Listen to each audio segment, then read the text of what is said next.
ಎಲ್ಲರಿಗೂ ಕಾವ್ಯಾಸ್ ಅಡಿಗೆ ಮನೆಗೆ ಸ್ವಾಗತ. ನಾನಿವತ್ತು ಮಾಡ್ತಾ ಇದ್ದೀನಿ home made cake without egg without ಅವನಲ್ಲಿ ನಾನು ಮಾಡ್ತಾ ಇದ್ದೀನಿ. ಯಾಕಂದರೆ ಅಕ್ಕನ ಮಗಳು ಬರ್ಡೇ ಇತ್ತು, ಐ ಮೀನ್ ಶಿರೀಷನ್ ಬರ್ತಡೇ ಇತ್ತು. ಹಾಗಾಗಿ ಅದಕ್ಕೆ ನಾನು ತೊಗೊತಾ ಇರೋದು ಬಾರ್ಬನ್ ಬಿಸ್ಕೆಟ್ 2, ಸ್ವಲ್ಪ ಹಾಲು, ಈನೋ, ಮೈದಾ ಮತ್ತು ವೆನಿಲಾ ಎಸೆನ್ಸ್, ಅಮೂಲ್ ಬಟರ್ ಯಾವುದಿದ್ರೂ ಓಕೆ. ಅದಾದಮೇಲೆ ಸಕ್ಕರೆ ಪುಡಿ ತೊಗೊತಾ ಇದ್ದೀನಿ.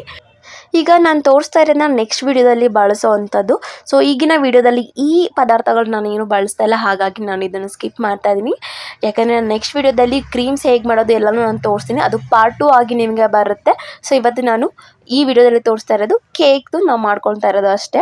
ಸೊ ಮೊದಲಿಗೆ ನಾನಿಲ್ಲಿ ಬಟರ್ನ ತೊಗೊಂಡು ಸ್ವಲ್ಪ ಮೆಲ್ಟ್ ಮಾಡ್ಕೊತಾ ಇದ್ದೀನಿ.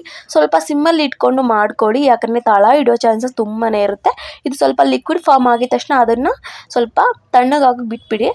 ಈಗ ನಾನು ಒಂದು ಮಿಕ್ಸಿ ಜಾರ್ ತೊಗೊತಾ ಇದ್ದೀನಿ. ಅದಕ್ಕೆ ನಾನು ತೊಗೊಂಡಿರೋಂತಹ ಬಿಸ್ಕೆಟ್ನ ಸ್ವಲ್ಪ ಮುರಿದು ಹಾಕ್ತಾ ಇದ್ದೀನಿ, ಯಾಕಂದರೆ ಇದು ಬೇಗನೆ ಗ್ರೈಂಡ್ ಆಗುತ್ತೆ ಅಂತ. ಮತ್ತು ಇದು ಯಾವುದೇ ರೀತಿ ನಮಗೆ ರಿಸ್ಕ್ ಆಗೋಲ್ಲ. ಬಿಸ್ಕೆಟ್ ವಿತ್ ಕ್ರೀಮ್ ಹಾಕ್ತಾ ಇದ್ದೀನಿ, ಅದು ಬೇಗನೆ ಗ್ರೈಂಡ್ ಆಗುತ್ತೆ ಮತ್ತು ಮಿಕ್ಸಿ ಹಾಳಾಗುತ್ತೆ ಅನ್ನೋ ಟೆನ್ಷನ್ ಕೂಡ ಇರಲ್ಲ.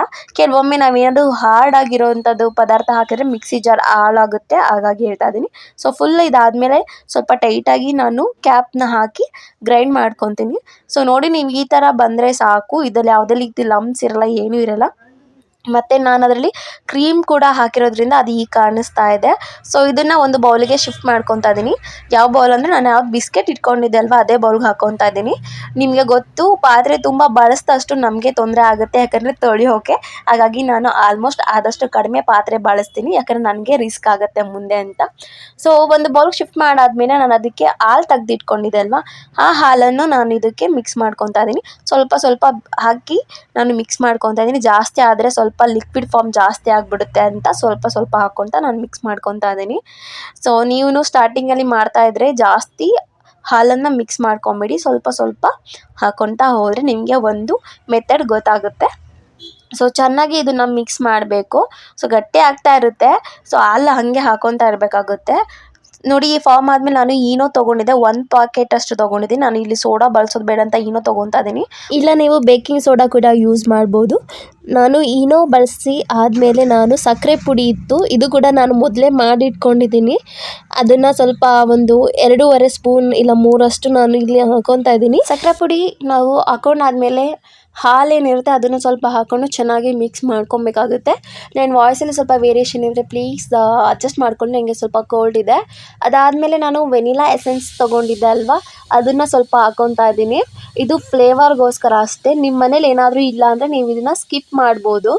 ಇದನ್ನು ಕೂಡ ಹಾಕಿ ಚೆನ್ನಾಗಿ ಮಿಕ್ಸ್ ಮಾಡ್ಕೊಬೇಕಾಗುತ್ತೆ.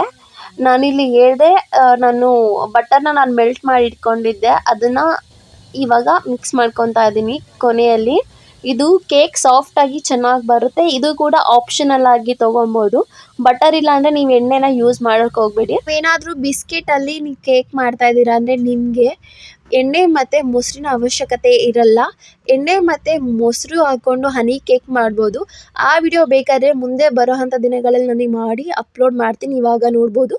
ಒಂದು ಪಾತ್ರೆಗೆ ನಾನು ಎಣ್ಣೆ ಹಾಕ್ಕೊಂಡು ಅದರಲ್ಲಿರೋ ಎಕ್ಸಸ್ ಆಫ್ ಆಯಿಲ್ನ ನಾನು ತೆಗೆದು ಬಿಡ್ತಾ ಇದ್ದೀನಿ. ಯಾಕೆಂದರೆ ಜಾಸ್ತಿ ಎಣ್ಣೆ ಆದಷ್ಟು ಎಣ್ಣೆ ಬಿಡುತ್ತೆ ನಿಮ್ಮ ಕೇಕಲ್ಲೆಲ್ಲ, ಹಾಗಾಗಿ ಸ್ವಲ್ಪ ತೆಗ್ದಿಡ್ತಾ ಇದ್ದೀನಿ.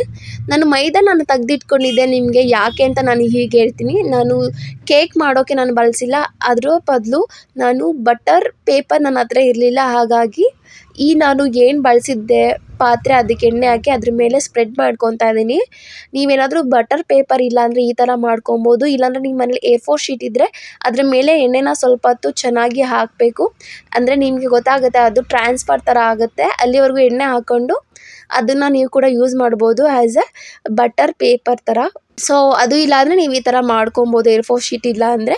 ಬಟ್ ಯಾವುದೇ ರೀತಿ ಪ್ರಿಂಟೆಡ್ ಇರೋ ಪೇಪರ್ಗಳನ್ನ ಬಳಸಬೇಡಿ, ಅದು ಡೇಂಜರ್ ಹೆಲ್ತಿಗೆ. ಸೊ ನಾನೇನು ಕಲಸಿಟ್ಕೊಂಡಿದ್ದೆ ಅದನ್ನು ಆ ಪಾತ್ರೆ ಒಳಗಡೆ ಹಾಕ್ಕೊತಾ ಇದ್ದೀನಿ. ಪಾತ್ರೆ ಒಳಗಡೆ ಹಾಕೊಂಡಾದ್ಮೇಲೆ ಈ ಥರ ನೀವು ಸ್ವಲ್ಪ ಡ್ಯಾಬ್ ಮಾಡಬೇಕಾಗುತ್ತೆ. ಡ್ಯಾಬ್ ಮಾಡಬೇಕಾಗುತ್ತೆ, ಡ್ಯಾಬ್ ಮಾಡಿದ್ರೆ ಏನಾಗುತ್ತೆ ಅಂದರೆ ಒಳಗಡೆ ಏನಾದರೂ ಬಬಲ್ಸ್ ಥರ ಇಲ್ಲ ಗ್ಯಾಪ್ ಏನಾದರೂ ಇದ್ದರೆ ಕವರ್ ಆಗುತ್ತೆ. ಹಾಗಾಗಿ ನಾನು ಈ ಥರ ಮಾಡ್ಕೊತಾ ಇದ್ದೀನಿ. ಸೊ ಇದು ಮಾಡ್ಕೊಂಡು ಮುಂಚೆನೇ ನಾನೇನು ಮಾಡಿದ್ದೆ, ತವನ ನಾನು ಪ್ರೀ ಹೀಟೆಡ್ ಮಾಡ್ಕೊಂಡಿದ್ದೀನಿ ಒಂದು 10 ನಿಮಿಷ.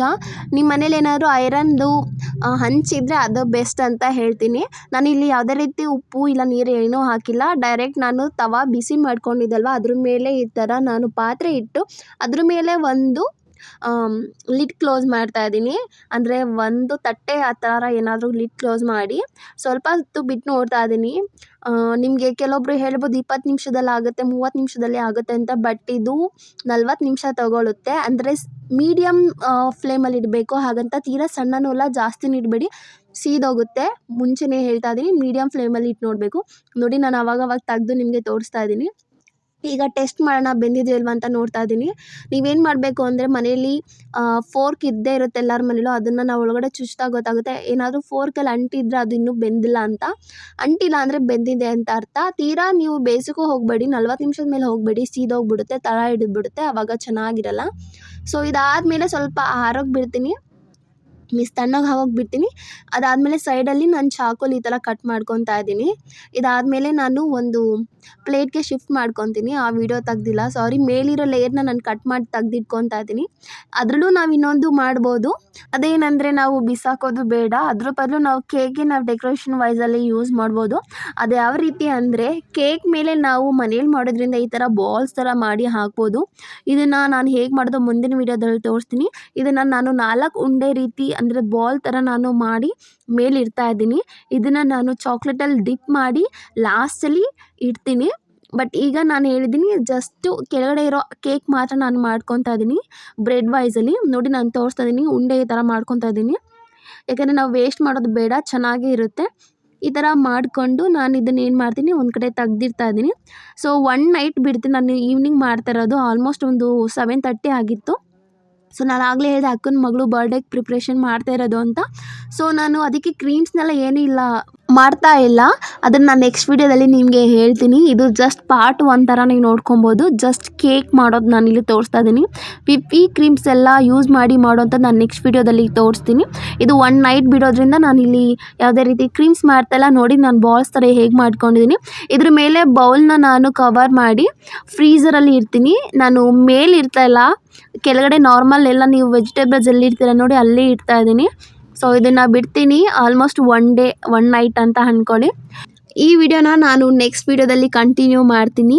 ಸೊ ವಿಡಿಯೋನ ಕೊನೆವರೆಗೂ ನೋಡಿರೋರಿಗೆ ಧನ್ಯವಾದಗಳು. ಹೀಗೆ ಸಪೋರ್ಟ್ ಮಾಡ್ತಾರೆ, ಸಬ್ಸ್ಕ್ರೈಬ್ ಮಾಡ್ಕೊಂಡು ಮರಿಬೇಡಿ. ಬಾಯ್.